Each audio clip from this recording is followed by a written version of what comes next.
Okay, ini kita dekat Ampak. Kita hantar stok dekat Arman Auto Care. Stok RM. RM Auto Care. Dia nak 50 botol Dia biasa ambil 50 ke 70 botol.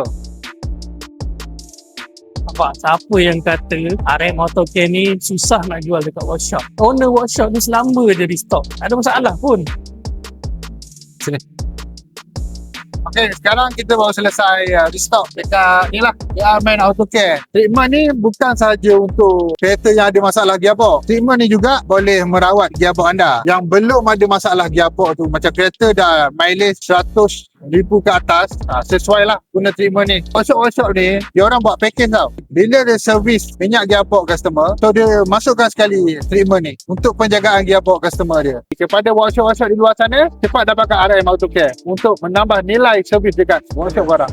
So untuk korang para pengguna-pengguna kereta, kalau kata nak servis, especially untuk model-model Honda ni, korang tengok memang inilah pot dia. Kalau kata korang nak buat servis, repair, dan kalau kata korang nak jaga gearbox kereta korang, itu yang paling penting sekali. Nak buat penjagaan gearbox korang boleh berurusan dengan SA dia kat sini.